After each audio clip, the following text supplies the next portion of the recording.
2020 ada 22 bandar narkoba yang dilakukan tembakan terukur oleh pihak kepolisian, artinya tembak mati.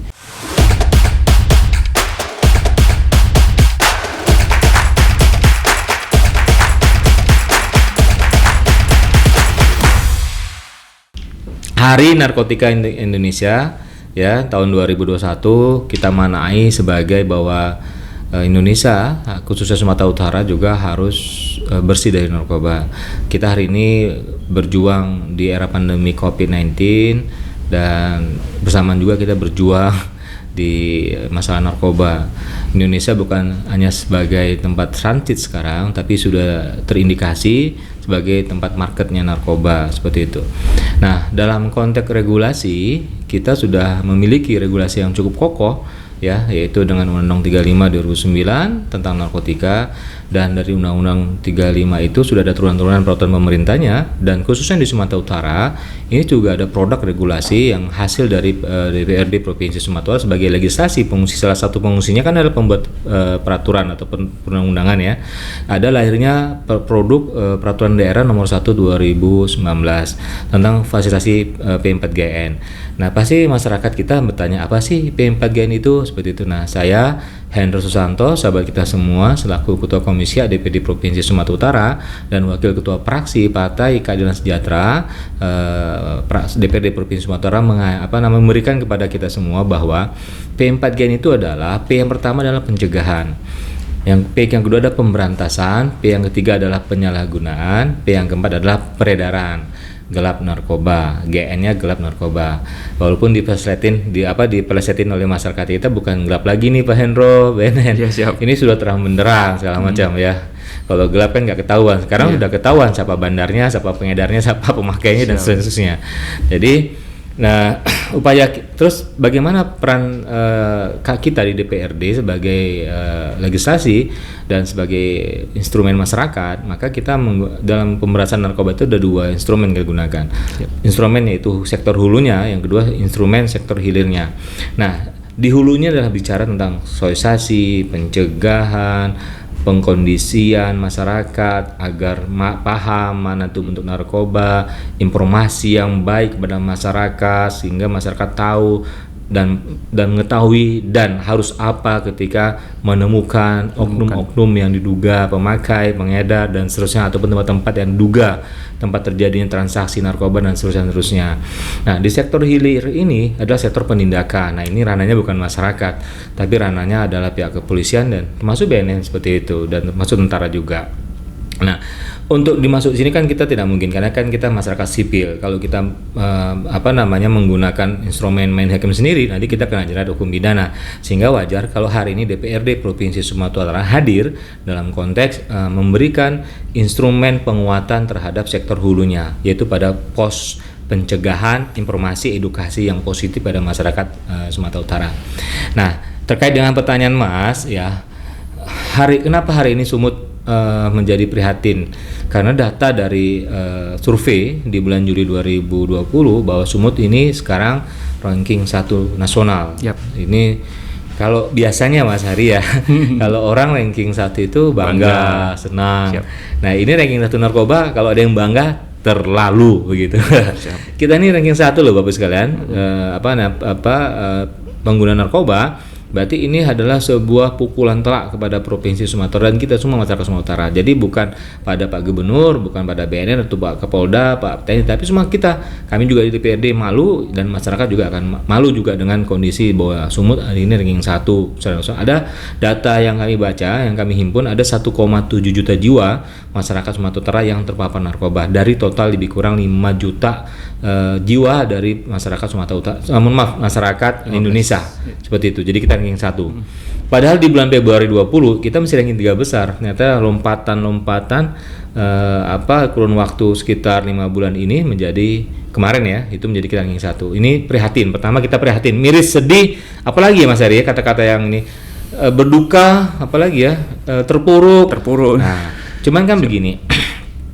Apakah terpurukan kita, kesedihan kita duka kita ini kita berdiam diri atau tidak usaha untuk kita bisa lompat untuk menjadikan ini sebuah challenge, tantangan untuk kita bisa keluar dari kondisi ini. Tentu kita sebagai orang-orang memiliki akal, memiliki hati, memiliki nurani, memiliki semangat perbaikan, menjadi kontributor kebaikan, kontributor peradaban, maka kita harus menggunakan data hari ini, fakta hari ini sebagai sebuah challenge, sebagai tantangan kita untuk kita keluar dari zona hari ini.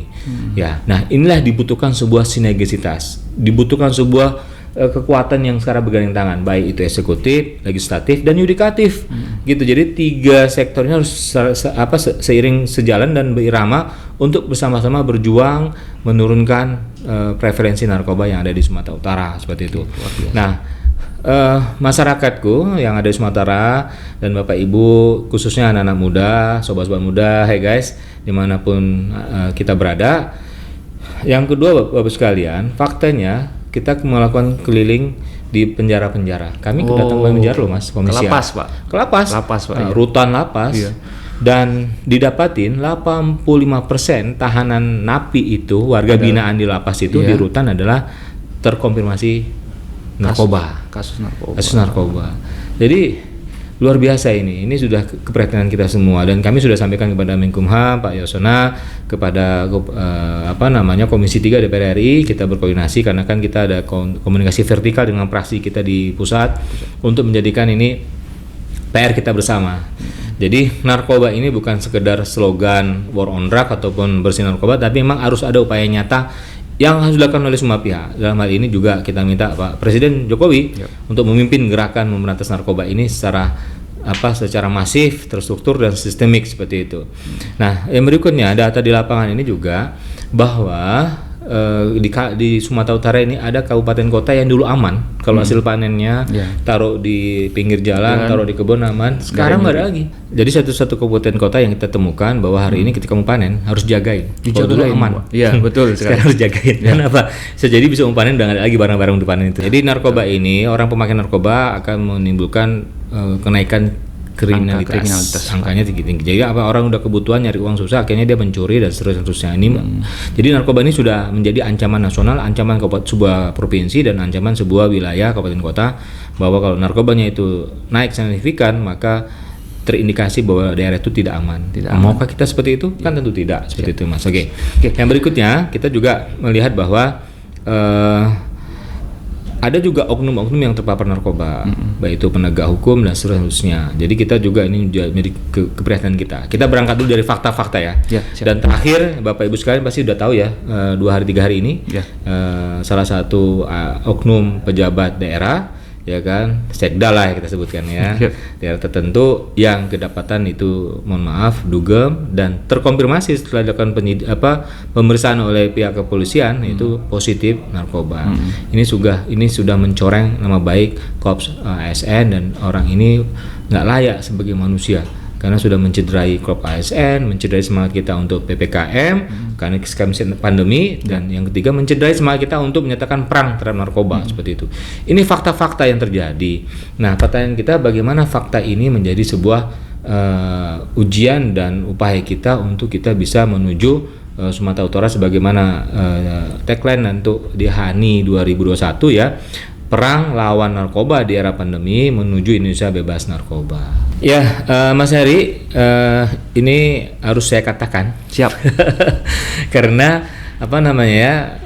saya sebagai wakil rakyat, kita sebagai intermediasi masyarakat yang dipilih masyarakat dengan hati nurani, dengan tulus, bahwa kita wajib menyampaikan aspirasi masyarakat. Yang pertama adalah masyarakat ini masih menemukan ketakutan kalau mereka melaporkan adanya oknum atau tempat yang diduga atau terkonfirmasi memang positif narkoba.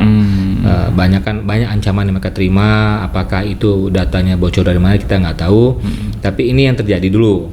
Yang kedua, masyarakat juga mengeluhkan ketika pemakai pelaku bandar ditangkap, khususnya pemakai, itu dalam waktu 3 hari 4 hari sudah bebas seperti itu. Ini saya sampaikan fakta loh ya. Fakta. Karena itulah yang saya dapatkan dari sikap kegiatan reses, sosper segala macam.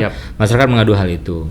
Nah, sesungguhnya kalau kita melihat, sesungguhnya sudah ada perbaikan dari BNN, dari kepolisian dan seterusnya. Cuman kan ini harus kita sampaikan pada masyarakat untuk mengedukasi bahwa sesungguhnya ketika masyarakat melapor, menyampaikan dan mengatakan yang sebenarnya, maka mereka dilindungi oleh BNN dan kepolisian dan undang-undang seperti itu. Nah, Mas Hari juga, kami juga di DPRD ini punya instrumen pertama sosper, Asosiasi Perwakilan Daerah, yang kedua adalah reses. Nah, kalau di praksi PKS ini ada namanya Hari Aspirasi. Segala macam. Nah, kita juga sering pernah kita BNN kita bicara PKS Legislative Corner, kita membahas isu-isu yang tematik, yang aktual, terus kita carikan solusinya dan kita langsung memberikan informasi pada masyarakat. Nah, contoh kenapa kami menggandeng BNN? Kami tahu bahwa BNN ini keuangannya kan terbatas, anggaran terbatas, sehingga hadirnya kami di DPRD ini bermitra strategis dengan BNN menjadi sebuah kekuatan kita untuk kita bersama-sama menyatukan potensi teamwork tadi untuk kita nyatakan perang terhadap narkoba. Jadi masyarakat Sumatera Utara, inilah bentuk nyata, inilah faktanya hadirnya DPRD, hadirnya legislatif dan hadirnya BNN untuk melindungi, memberikan keamanan pada masyarakat Sumatera Utara seperti itu, Mas. Oke, terima kasih, luar biasa sekali Pak.